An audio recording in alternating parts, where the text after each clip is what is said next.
The scene opens in a pristine kitchen, where the head chef supervises as cooks assemble a lavish five-star meal. In the background, a violinist plays softly, giving the moment an air of elegance, one that hides the grim reality awaiting below. Goreng wakes up with his head ringing. Across from him sits an old man, staring directly at him. The man's first words, "We're on the 48th level." Through a brief exchange, Goreng learns the man's name, Trimagasi, and the truth about their situation. Being on the 48th floor means there are 47 levels above them, and countless more below. He also learns that each month, prisoners are randomly reassigned to a new level, never knowing if they'll end up closer to abundance or starvation. As they speak, Trimagasi calmly places his pillow on the floor and drops to his knees. Goreng, confused, is about to ask why when a massive platform suddenly descends into their cell. On it rests the remains of the feast prepared above, scraps and half-eaten leftovers discarded by those on higher levels. Without hesitation, Trimagasi begins devouring the food.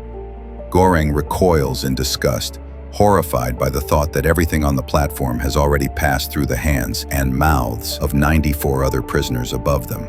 But Trimagasi just laughs, mocking him. Goreng, hesitant but desperate, tries to hold on to an apple for later. Trimagasi just smirks. As the platform makes its descent, Trimagasi chugs the last drop of wine, even spitting in the food. When Goreng asks why he did that, he says coldly, "Because they are below us." Just then, the room's temperature begins rising rapidly. Trimagasi explains the grim rule. The food belongs only to the level where the platform rests. If you try to keep something, the system will either burn or freeze us to death. Left with no choice, Goreng tosses the apple down.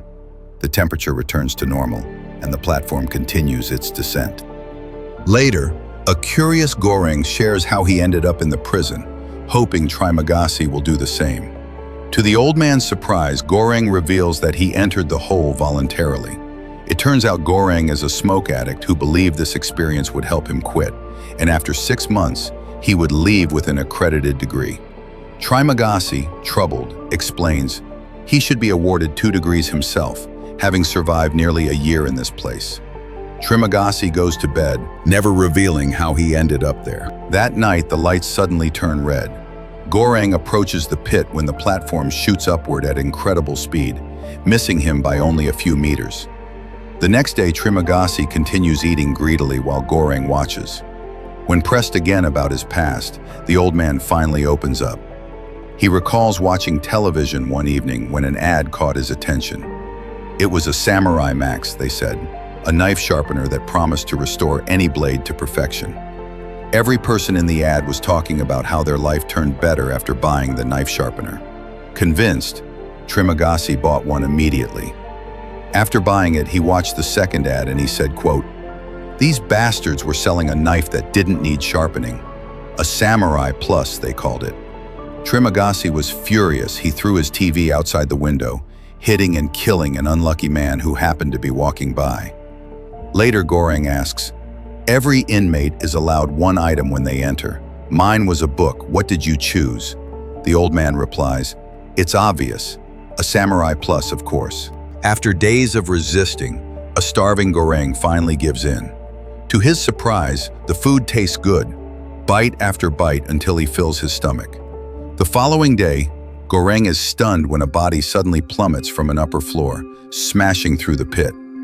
Trimagasi, unfazed, calmly picks his nails with his prized Samurai Plus knife. Suspicious, Goreng presses him about his past levels. Trimagasi lists them one by one. "I have been on levels 72, 26, 38, 43, 11, 79, and again 38, but admits the worst was level 132, where no food ever reached. Goreng accuses him of cannibalism, believing he must have eaten his last cellmate to survive. Offended, Trimagasi furiously denies it. Their argument halts as the platform descends once again, this time carrying a woman seated on the scraps. Goreng watches in confusion as Trimagasi eats without hesitation. When asked who she is, Trimagasi casually explains, "She's a lunatic, comes down every month looking for her daughter." Shocked, Goreng asks, "Wait, there are children here?" The old man shrugs his shoulder, having no idea. Worried, he tries to help her, but she pulls away. Moments later, the woman is dragged off the platform by two men on a lower level. Goreng desperately shouts for them to stop and nearly leaps after her. But suddenly, the screams change. The men are the ones crying out in agony. Both Goreng and Trimagasi stare in disbelief as the woman crawls back onto the platform, her piercing gaze locking with theirs as she descends further. They both realize this woman isn't as helpless as she looks. Days pass by, and the two men fall into a rhythm, eating, drinking, washing, even reading aloud together. A bond begins to form between them. Then suddenly, the month is up. It's time to switch levels. The duo lie in bed, anxiously waiting. Trimagasi hold on tightly to his Samurai Plus as sleeping gas fills the air. Goreng wakes up, his hands, legs, and body bound tightly with cloth. He thrashes, screaming for help, but it's no use. Trimagasi steps forward, clutching his Samurai Plus. They've been reassigned to floor 171, a death sentence. The old man calmly explains his twisted logic. Sooner or later, one of them would have turned on the other, and he simply acted first. Trying to sound almost reassuring, Trimagasi promises Goreng a slice of flesh if he just cooperates. Goreng tries to reason with him but is unsuccessful. He loses all hope when Trimagasi calls him a tasty roommate. Days pass. Trimagasi baths, reads, sleeps, and even dances on the empty platform, while Goreng remains tied to his bed, growing weaker with each hour. Finally, the old man's hunger overwhelms him. He approaches Goreng, knife in hand, ready to carve. But then, the platform descends. On it stands the woman. Without hesitation, she attacks, striking Trimagasi and cutting Goreng free. She places the Samurai Plus in his hand. He kills Trimagasi. The woman leaves without a word. Left alone with the body, Goreng has no choice but to feed on what remains of his former cellmate while trying to remain sane as he hallucinates Trimagasi multiple times. Finally, the month comes to an end. Up on level 0, the head chef erupts in fury after discovering a strand of hair in the panna cotta. He inspects it closely, comparing it against the cook's hair, determined to find the culprit. Goreng wakes to the gentle licking of a dog. Looking up at the wall, he sees the number. Level 33. He exhales in relief. The woman introduces herself as Imogiri. To his surprise, she already knows his name. She was the same woman who interviewed him during the admission process. Imogiri explains she has terminal cancer and chose to enter the facility, hoping to contribute what little time she had left. What she didn't realize was the brutal reality of this place. One day, the mysterious woman from before appears on the platform, wounded. Goreng and Imogiri treat her injuries. As always, she leaves, never saying a word. Afterwards, Imogiri reveals a harsh truth. There are no children in the pit. The administration strictly forbids it. She insists the woman is just a killer and nothing else. Days pass, and the cycle continues. But when the month ends, Goreng and Imogiri awaken on level 202, a certain death sentence. Before Goreng could wake up, Imogiri takes her own life, leaving her body behind so that he might survive. Devastated, Goreng begins to see Trimagasi once more. Not as a ghost, but as a lingering presence in his mind, mocking and taunting him. Yet somehow those bitter words give him just enough strength to carry on. Counting the days one by one, Goreng survives until the month finally ends. The next month, Goreng wakes on level 6. We are introduced to his new cellmate, Baharat, who has a rope and is obsessed with climbing up to level 0. He convinces a couple on level 5 to help him up, only for them to betray him by relieving themselves on his face and stealing his rope. He nearly falls, but Goreng pulls him back to safety. Furious and ashamed, he washes himself clean.